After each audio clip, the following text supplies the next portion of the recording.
There was so much to read, for one thing, and so much fine health to be pulled down out of the young, breath giving air. I bought a dozen volumes on banking and credit and investment securities, and they stood on my shelf in red and gold like new money from the mint, promising to unfold the shining secrets that only Midas and Morgan and Maecenas knew. And I had the high intention of reading many other books besides. I was rather literary in college. One year I wrote a series of very solemn and obvious editorials for the Yale News. And now I was going to bring back all such things into my life and become again that most limited of all specialists, the well rounded man. This isn't just an epigram. Life is much more successfully looked at from a single window, after all. Um, this is an interesting comment. Life looked at from a single window, because isn't it easier to see everything from your own perspective and not need to bother to see what it looks like from anyone else's perspective? It was a matter of chance that I should have rented a house in one of the strangest communities in North America. It was on that slender, riotous island which extends itself due east of New York, and where there are, among other natural curiosities, two unusual formations of land. 20 miles from the city, a pair of enormous eggs, identical in contour and separated only by a courtesy bay, jut out into the most domesticated body of salt water in the Western Hemisphere, the great wet barnyard of Long Island Sound. They are not perfect ovals. Like the egg in the Columbus story, they are both crushed flat at the contact end, but their physical resemblance must be a sort of source of perpetual confusion to the gulls that fly overhead. To the wingless, a more arresting phenomenon is their dissimilarity in every particular except shape and size. So he's talking about moving to Long Island, and there are two peninsulas, two little parts of land that stick out into the bay. I lived at West Egg, the less fashionable of the two, though this is a most superficial tag to express the bizarre and not a little sinister contrast between them. My house was at the very tip of the egg, only 50 yards from the Sound, and squeezed between two huge places that rented for $12,000 or $15,000 a season. The one on my right was a colossal affair by any standard. It was a factual imitation of some Hotel de Ville in Normandy, with a tower on one side, spanking new under a thin beard of raw ivory, and a marble swimming pool, and more than 40 acres of lawn and garden. It was Gadsby's mansion, or rather, as I didn't know Mr. Gatsby, it was a mansion inhabited by a gentleman of that name. My own house was an eyesore, which means it hurts your eyes. It's ugly. But it was a small eyesore, and it had been overlooked, so I had a view of the water, a partial view of my neighbor's lawn, and at the consoling proximity of millionaires, all for $80 a month. So he lives in West Egg, which is not the fancy part of town, but they still have big houses on the water. Across the Courtesy Bay, the white palaces of fashionable East Egg glittered along the water, and the history of the summer really begins on the evening that I drove over there to have dinner with the Tom Buchanans. Daisy was my second cousin once removed, and I had known Tom in college. And just after the war, I spent 2 days with them in Chicago. Okay, so we're meeting some people now. We met Daisy, her second cousin, and Tom Buchanan, a guy I went to school with. Her husband, among various physical accomplishments, had been one of the most powerful ends that ever played football at New Haven, a national figure in a way, one of those men who reach such an acute limited excellence at 21 that everything afterwards savors of anticlimax. His family were enormously wealthy. Even in college, his freedom with money was a matter for reproach. But now he'd left Chicago and come east in a fashion that rather took your breath away. For instance, he'd brought down a string of polo ponies from Lake Forest. It was hard to realize that a man in my own generation was wealthy enough to do that.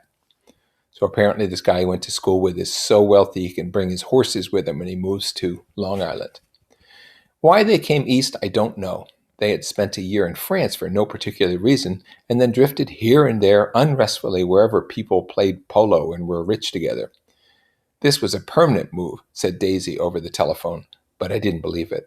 I had no sight into Daisy's heart, but I felt that Tom would drift on forever, seeking, a little wistfully, for the dramatic turbulence of some irrecoverable football game. Apparently, he thinks that Tom peaked in college, and he's going to be looking for the glory days for the rest of his life. And so it happened that on a warm, windy evening, I drove over to East Egg to see two old friends whom I scarcely knew at all. Their house was even more elaborate than I expected, a cheerful red and white Georgian colonial mansion overlooking the bay. The lawn started at the beach and ran towards the front door for a quarter of a mile, jumping over sundials and brick walks and burning gardens. Finally, when it reached the house, drifting up the side in bright vines as though from the momentum of its run. The front was broken by a line of French windows, glowing now with reflected gold and wide open to the warm, windy afternoon, and Tom Buchanan, in riding clothes, was standing with his legs apart on the front porch. He had changed since his New Haven years. Now he was a sturdy, straw-haired man of 30 with a rather hard mouth and a supercilious manner. Two shining, arrogant eyes had established dominance over his face and gave him the appearance of always leaning aggressively forward. Not even the effeminate swank of his riding clothes could hide the enormous power of that body. He seemed to fill those glistening boots until he strained to the top lacing, and you could see a great pack of muscles shifting when his shoulder moved under his thin coat. It was a body capable of enormous leverage, a cruel body. His speaking voice, a gruff, husky tenor, added to the impression of fractiousness he conveyed. There was a touch of paternal contempt in it, even towards people he liked, and there were men at New Haven who had hated his guts. "Now, don't think my opinion on these matters is final," he seemed to say, "just because I'm stronger and more of a man than you are." We were in the same senior society, and while we were never intimate, I always had the impression that he approved of me and wanted me to like him, with some harsh, defiant wistfulness of his own. We talked for a few minutes on the sunny porch. "I got a nice place here," he said, his eyes flashing about restlessly. Turning me around by one arm, he moved a broad, flat hand along the front vista, including in its sweep a sunken Italian garden, a half-acre of deep, pungent roses, and a snub-nosed motorboat that bumped the tide offshore. "It belonged to Domain, the oil man."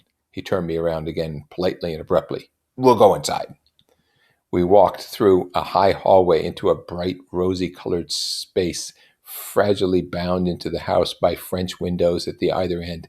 The windows were ajar and gleaming white against the fresh glass outside that seemed to grow a little way into the house. A breeze blew through the room, blew curtains in at one end and out the other like pale flags, twisting them up towards the frosted wedding cake of the ceiling, and then rippled over the wine-colored rug, making a shadow on it as wind does on the sea. The only completely stationary object in the room was an enormous couch on which two young women were buoyed up as though upon an anchored balloon. They were both in white, and their dresses were rippling and fluttering as if they had just been blown back in after a short flight around the house. I must have stood for a few minutes listening to the whip and snap of the curtains and the groan of a picture on the wall. And then there was a boom as Tom Buchanan shut the rear windows, and the caught wind died about the room, and the curtains and the rugs and the two young women ballooned slowly to the floor. The younger of the two was a stranger to me. She was extended full length at the end of the divan, completely motionless, and with her chin raised a little as if she were balancing something on it which was quite likely to fall. If she saw me out of the corner of her eyes, she gave no hint of it. Indeed, I was almost surprised into murmuring an apology for having disturbed her by coming in. Okay, so that first girl we met, her name's going to be Jordan, and she's sitting there with her chin raised up in the air and ignoring Nick, the narrator. The other girl, Daisy, made an attempt to rise. She leaned slightly forward with a conscientious expression, and then she laughed, an absurd, charming little laugh. "Ha ha ha ha ha ha!" And I laughed too, and came forward into the room. "Ha ha ha ha ha!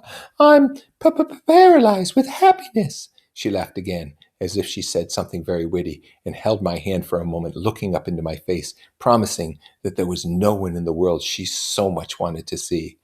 That was a way she had. She hinted in a murmur that the surname of the balancing girl was Baker. Jordan Baker is her name. I've heard it said that Daisy's murmur was only to make people lean towards her, an irrelevant criticism that made it no less charming. At any rate, Mrs. Baker's lips fluttered. She nodded at me almost imperceptibly, and then quickly tipped her head back again. The object she was balancing had obviously tottered a little and given her something of a fright. Again, a sort of apology arose to my lips. Almost any exhibition of complete self-sufficiency draws a stunned tribute from me. I looked back at my cousin, who began to ask me questions in her low, thrilling voice. It was the kind of voice that the ear follows up and down, as if each speech is an arrangement of notes that will never be played again. Her face was sad and lovely with bright things in it, bright eyes and bright, passionate mouth, but there was an excitement in her voice that men who had cared for her found difficult to forget, a singing compulsion, a whispered, "Listen," a promise that she had done gay, exciting things just a while since, and that there were gay, exciting things hovering in the next hour. There's the word gay. I think it's book written in 1920 means that meant exciting and fun and wonderful, where nowadays it has a new meaning. I told her how I had stopped off in Chicago for a day on my way east and how a dozen people had sent their love through me. "Do they miss me?" she cried ecstatically. "Oh, the whole town is desolate. All the cars have their left rear wheel painted black as a mourning wreath, and there's a persistent wail at night along the North Shore. Ah, how gorgeous! Let's go back, Tom, tomorrow." Then she added irrelevantly, "You ought to see the baby." "I'd like to." "She's asleep. She's 3 years old. Haven't you ever seen her?" "Never." "Well, you ought to see her. She's—" Tom Buchanan, who had been hovering restlessly about the room, stopped and rested his hand on my shoulder. "What are you doing, Nick?" "I'm a bondman." "Who with?" I told him. "Never heard of him," he remarked decisively. This annoyed me.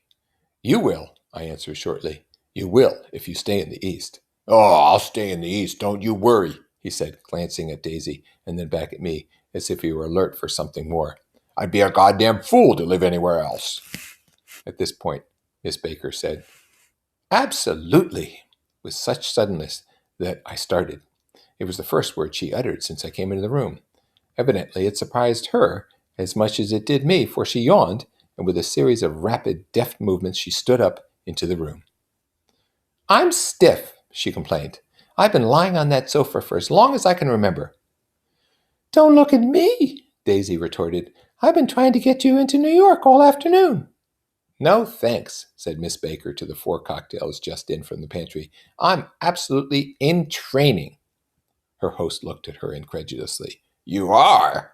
He took down his drink as if it were a drop in the bottom of a glass. "How you ever get anything done is beyond me." I looked at Miss Baker, wondering what it was that she got done. I enjoyed looking at her. She was a slender, small-breasted girl with an erect carriage, which she accentuated by throwing her body backward at the shoulders like a young cadet. Her gray, sun-strained eyes looked back at me with polite, reciprocal curiosity out of a wan, charming, discontented face. It occurred to me now that I had seen her, or a picture of her, somewhere before. "You live in West Egg," she remarked contemptuously. "I know somebody there." "I don't know a single." "You must know Gatsby." "Gatsby?" demanded Daisy. "What Gatsby?" Before I could reply that he was my neighbor, dinner was announced. Wedging his tense arm imperatively under mine, Tom Buchanan compelled me from the room as though he were moving a checker to another square.